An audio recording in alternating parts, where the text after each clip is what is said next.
అందుకే వీటన్నిటిని దృష్టిలో పెట్టుకొని ప్రపంచంతో పోటీ పడే యంగ్ ఇండియా స్కిల్స్ యూనివర్సిటీ తెలంగాణని ఈరోజు మనం ప్రవేశపెట్టుకున్నాం అధ్యక్ష. యంగ్ ఇండియా అనే పేరు మహాత్మా గాంధీ గారు 1919 నుంచి 1931 వరకు జర్నల్ ఆయన ఒక పత్రికను నడిపినారు. స్వతంత్ర పోరాటంలో యంగ్ ఇండియా చాలా కీలకమైన పాత్ర పోషించింది. విశ్లేషణలు వార్తలతో చైతన్యం తీసుకొచ్చి ఈ దేశ ప్రజలందరినీ కూడా స్వతంత్ర పోరాటం వైపు తిప్పి ఆనాడు మహాత్మా గాంధీ గారు నడిపించిన యంగ్ ఇండియా పత్రిక పేరే ఈరోజు యంగ్ ఇండియా స్కిల్స్ యూనివర్సిటీ పేరు మీద మనం ఇవాళ తీసుకున్నాం. మహాత్మా గాంధీ గారి స్ఫూర్తితోని ప్రారంభించుకుంటున్నాం. సాంకేతిక నైపుణ్యం స్ఫూర్తి రాజీవ్ గాంధీ గారు ఇచ్చిన స్ఫూర్తితోని ఈరోజు యూనివర్సిటీని ప్రారంభించుకుంటున్నాం. ఆర్థిక తత్వవేత్త, ఆర్థిక మేధావి 10 సంవత్సరాలు ఆర్థిక సరళీకృత విధానాలని దేశంలో ప్రవేశపెట్టి ప్రపంచంలోనే ఈరోజు ఈ దేశాన్ని వేగంగా ముందుకు నడిపించి 5 ట్రిలియన్ ఎకానమీ వైపు దేశాన్ని ముందుకు తీసుకెళ్లిన పివి నరసింహారావు గారిని ఈరోజు దృష్టిలో పెట్టుకొని ఈ స్కిల్ యూనివర్సిటీని మనం తెచ్చుకున్నాం అధ్యక్ష. ఇవాళ ఇంత గొప్ప ఆలోచన ప్రభుత్వం చేసి లక్షలాది మంది నిరుద్యోగ యువకులకు ఉద్యోగ ఉపాధి అవకాశాలు కల్పించి వాళ్ళు ఉద్యోగాల కోసం చేయిజాసడం కాదు, వాళ్ళే ఉద్యోగాలు కల్పించే విధంగా వాళ్ళలో నైపుణ్యం పెంచాలని ఇవాళ ప్రభుత్వం చేస్తున్నప్పుడు ప్రధాన ప్రతిపక్ష నాయకుడి సభలోకి వచ్చి ఇంత గొప్ప బిల్లు తీసుకొచ్చినప్పుడు ఏమైనా సూచనలు చేసి ఉంటే మేము స్వాగతించి ఉండేవాళ్ళం అధ్యక్ష. ఇవాళ చాలా ముఖ్యమైన సమయం. వారి అనుభవాన్ని రంగరించి వారి సూచనలు ఏమిచ్చినా మేము తీసుకోవడానికి సిద్ధంగా ఉన్నామని చెప్పినా కూడా వారి సభకు రాలేదు. వారి విజ్ఞతకు వదిలేస్తున్నాం అధ్యక్ష. వచ్చిన వాళ్ళు వాకౌట్ చేసిండ్రు, అది కూడా వాళ్ళ విజ్ఞతకు వదిలేస్తున్నాం అధ్యక్ష. మేమేం చెప్పదలుచుకోలేదు. అయితే మిత్రుడు కొంతమంది సభ్యులు ఏం పెడుతుండ్రో మీరు ఫీజుకు సంబంధించిన వివరాలు పూర్తిగా ఇందులో పొందుపరచలేదు, ఏమేం కోర్సులు ఉన్నాయని చెప్పిండ్రు అధ్యక్ష. ఈ యంగ్ ఇండియా స్కిల్స్ యూనివర్సిటీ తెలంగాణలో దాదాపుగా 17 కోర్సులను మేము ప్రవేశపెట్టాలని నిర్ణయం తీసుకున్నాం అధ్యక్ష. ఈ 17 కోర్సులు కూడా ఉద్యోగ ఉపాధి అవకాశాలు కల్పిస్తాయి. దీని నిర్వహణ కోసం పీపీపీ మోడల్ తీసుకొచ్చినాము. ఫీజులకు సంబంధించిన కూడా పూర్తి వివరాలు ఇచ్చినాము. అందులో కొన్ని అంశాలను తమ ద్వారా తెలంగాణ యువతకు నేను చెప్పదలుచుకున్నా అధ్యక్ష. ఇందులో మేము ప్రవేశపెట్టబోయే కోర్సులు హెల్త్ కేర్ ఒకటి, రెండవది ఫార్మాస్యూటికల్ అండ్ లైఫ్ సైన్సెస్, మూడవది artificial intelligence and information sciences, నాలుగవది టూరిజం అండ్ హాస్పిటాలిటీ, ఐదవది ఆటోమోటివ్ అండ్ ఎలక్ట్రిక్ వెహికల్స్, ఆరవది banking, financial services and insurance, అదేవిధంగా animation, visual effects, gaming and comics, ఎనిమిదవది construction and interiors, 9 advanced manufacturing, 10 retail operations and management, 11 e commerce and logistics, 12 renewable energy, 13 food processing and agriculture, 14 beauty and wellness, 15 media gaming and film, 16 electronics and semi conductors, 17 digital design. ఇట్లాంటి కోర్సులన్నిటిని కూడా అధ్యక్ష 3 రకాలుగా certificate course అంటే 3 నెలల నుంచి 6 నెలలు వాళ్ళకు శిక్షణ ఇచ్చి వాళ్ళకు ఒక సర్టిఫికెట్ ఇచ్చి వాళ్ళకు ఉద్యోగ అవకాశాలు కల్పించాలనేది. తర్వాత డిప్లొమా కోర్స్, వాళ్ళు 2 ఇయర్స్ 3 ఇయర్స్ చదువుకుంటే డిప్లొమా సర్టిఫికెట్ ఇస్తాం. ఇంతకుముందు స్కిల్ యూనివర్సిటీలలో డిగ్రీ ఇచ్చే విధానం లేదు. డిగ్రీ ఇవ్వకపోవడం వల్ల చాలామంది వాళ్ళ పెద్ద ఉన్నత విద్యకు వెళ్ళడానికి ఇబ్బందికరమవుతుందని ఆలోచన చేస్తే అధికారులతో చర్చించి ఈరోజు డిగ్రీ పట్టాలు కూడా ఈ స్కిల్ యూనివర్సిటీలో ఇవ్వాలని నిర్ణయం తీసుకున్నాం.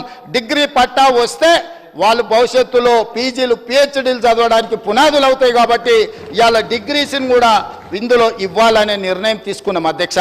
ఇంత మంచి ఆలోచనతోని అదేవిధంగా ఫీజు స్ట్రక్చర్లో కూడా వారు ఏదైతే అనుమానం వ్యక్తం చేసిండ్రో ఎలాంటి అనుమానాలు పెట్టుకోవాల్సిన అవసరం లేదు.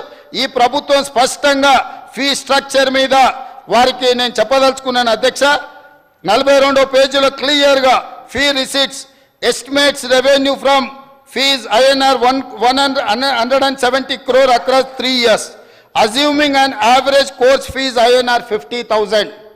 సంవత్సరానికి ఆన్ అండ్ యావరేజ్గా పిల్లలకు 50,000 రూపాయలు మాత్రమే ఫీజు ఇచ్చేటట్టు, అంటే ప్రతి పేదవాడి పిల్లలు చదువుకునే విధంగా ఐఎస్బి లాగానో ఇతర కార్పొరేట్ యూనివర్సిటీల లాగానో ఎక్కువ ఫీజులు తీసుకోదలుచుకోలేదు అధ్యక్ష. ఈ ఫీజులు కూడా అవసరమైతే రాష్ట్ర ప్రభుత్వం ఫీజు రియంబర్స్మెంట్ ద్వారా ఎస్సీ ఎస్టీ ఓబీసీ మైనారిటీ పిల్లలకు ప్రభుత్వం ఫీజులు చెల్లించి ఉచితంగా వాళ్ళకు శిక్షణనిచ్చి వాళ్ళకు హాస్టల్ వసతులు కల్పించి వాళ్ళను తయారు చేయాలి నిపుణులుగా అని మా ఆలోచన అధ్యక్ష. దానికోసమే ఈరోజు మా అధికారులకు మా మంత్రివర్గ సహచరులతో మాట్లాడి ఈరోజు తమరికి తెలుసు తుక్కుగూడ ప్రాంతంలో రాజీవ్ గాంధీ ప్రాంగణంలో శ్రీమతి సోనియా గాంధీ గారు 6 గ్యారెంటీలు సెప్టెంబర్ 17, 2023 నాడు ఎక్కడైతే లక్షలాది మంది 6 గ్యారెంటీలు ఇచ్చినామో గ్యారెంటీలో భాగంగా తుక్కుగూడ నుంచి కూతవేటు దూరంలో ముచ్చెర్లలో ఇవాళ 57 ఎకరాలలో 100 కోట్ల రూపాయలు తక్షణమే విడుదల చేసి ఇవాళ సాయంత్రం 4 గంటలకు మనం అక్కడ స్కిల్స్ యూనివర్సిటీకి ఫౌండేషన్ వేసుకుంటున్నాం అధ్యక్ష. భూమి పూజ ఇవాళ చేస్తున్నాం అధ్యక్ష. అడ్మిషన్స్ కూడా అక్కడ నిర్వహించాలంటే వచ్చే సంవత్సరం పడుతుంది అధ్యక్ష, సంవత్సరం కనీసం పడుతుంది. అందుకే ఒక్క రోజు కూడా వృధా చేయొద్దని చెప్పి ఎస్కి అంటే ఇంజనీరింగ్ స్టాఫ్ కాలేజ్ ఏదైతే ఉందో మాదాపూర్లో గచ్చిబౌలి ప్రాంతంలో ఈ సంవత్సరమే 6 కోర్సులలో 2000 విద్యార్థులను ఈసారి చేర్చుకోవాలని నిర్ణయం తీసుకున్నాం అధ్యక్ష. ఎందుకంటే ఒక్కరోజు కూడా నిరుద్యోగ యువకులకు ఆలస్యం జరిగిన అన్యాయం జరుగుతుందని చెప్పి అందులో 6 కోర్సులను తక్షణమే అడ్మిషన్లు తీసుకొని 2000 మంది విద్యార్థులకు ఇవాళ శిక్షణను ఇవ్వాలని ఈ ప్రభుత్వం నిర్ణయం తీసుకున్నది అధ్యక్ష. అందులో మొదటి course school of pharmaceutical and life sciences, రెండవది school of e-commerce and logistics, మూడవది school of banking, financial services and insurance, నాలుగవది school of construction and interiors, ఐదవది school of retail operations and management, ఆరవది school of animation, visual effects, gaming and comics. ఈ 6 కోర్సులను వివిధ చాలా ప్రఖ్యాతి చెందిన సంస్థలు, for example Reddy labs pharmaceutical side వాళ్ళే రెస్పాన్సిబిలిటీ తీసుకొని వాళ్ళే సిలబస్ తయారు చేసి వాళ్ళే ట్రైనింగ్ ఇచ్చి వాళ్ళందరికీ వాళ్ళే ఉద్యోగాలు ఇస్తామని ముందుకు వచ్చింది అధ్యక్ష. అదేవిధంగా బ్యాంకింగ్ సైడ్ SBI ముందుకు వచ్చింది అధ్యక్ష. స్టేట్ బ్యాంక్ ఆఫ్ ఇండియా వాళ్ళే ముందుకొచ్చి మేము విద్యార్థులకు ట్రైనింగ్ ఇవ్వడానికి పూర్తిగా సహకరించి వాళ్ళందరినీ SBIలో మేము ఉద్యోగాలు ఇస్తామని వాళ్ళు ముందరకు వచ్చింది అధ్యక్ష. అదేవిధంగా కన్స్ట్రక్షన్ అండ్ ఇంటీరియర్స్లో నేషనల్ అకాడమీ ఆఫ్ కన్స్ట్రక్షన్ ఏదైతే ఉందో వాళ్ళందరూ ఆ సంస్థ అందులో ఉన్న సభ్యులందరూ ట్రైనింగ్ ఇచ్చి వాళ్ళని మేము ఉద్యోగాలు ఇస్తామని ఉద్యోగ భద్రత కల్పించి ముందుకు వచ్చింది అధ్యక్ష. అదేవిధంగా రీటైలర్స్ అసోసియేషన్ ఆఫ్ ఇండియా ముందుకు వచ్చింది అధ్యక్ష. అదేవిధంగా Telangana VFX animation and gaming association ముందుకు వచ్చింది అధ్యక్ష. ఈ సంస్థలు ఇందులో ఉన్న గొప్పతనం ఏంది అధ్యక్ష అంటే ఏ విభాగంలో విద్యార్థులను సెలెక్ట్ చేస్తామో ఆ స్టేజ్ నుంచి ఆ సంస్థలు ఇన్వాల్వ్ అవుతాయి.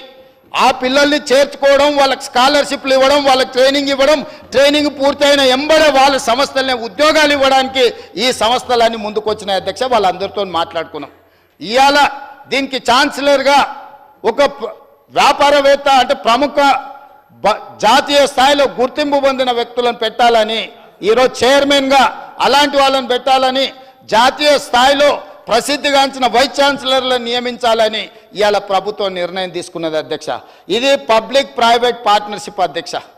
సో ప్రభుత్వం వైపు నుంచి ప్రైవేట్ నుంచి అన్ని రంగాల నుంచి పెట్టి ఒక మంచి మేనేజ్మెంట్ IIIT మోడల్లో ఈరోజు ఈ సంస్థను నడపాలనుకుంటున్నాం అధ్యక్ష. కాబట్టి అధ్యక్ష తమ ద్వారా నా విజ్ఞప్తి ఒకటే, ఇక్కడ ప్రారంభమైన యూనివర్సిటీ ఇక్కడ ఆగదు అధ్యక్ష. వివిధ జిల్లాలలో కూడా వీటిని ఎక్స్టెండెడ్ కాలేజెస్ కింద పెట్టి రూరల్ ప్రాంతాలలో ఉండే గ్రామీణ ప్రాంతాలలో ఉండే నిరుద్యోగ యువకులకు కూడా ఇవాళ శిక్షణను ఇవ్వాలని ఒక గొప్ప ఆలోచనతో మేము ముందుకు వస్తున్నాం అధ్యక్ష. కాబట్టి అధ్యక్ష రాజకీయాలు ఎన్నైనా ఉండని మళ్ళీ కొట్లాడుకుందాం, చాలా వివరాలు మాట్లాడుకుందాం, మాకేం అభ్యంతరం లేదు. రాజకీయపరమైన చర్చ కావాలంటే ఆల్రెడీ 31 తారీఖు వరకు బడ్జెట్ ఆమోదానికే చర్చ అంటే లేదు, కొనసాగించాలంటే 1-2 తారీఖు వరకు కూడా చర్చలు చేయాలని తమ అనుమతితోని మా లెజిస్లేటివ్ అఫైర్స్ మినిస్టర్ ఈరోజు చర్చకు అవకాశం ఇచ్చినాం అధ్యక్ష. చర్చలో పాల్గొనండి, ఇష్యూ బేస్డ్ డిబేట్ చేయండి, ఏ ఇష్యూను ఆ ఇష్యూను ప్రత్యేకంగా చూడండి.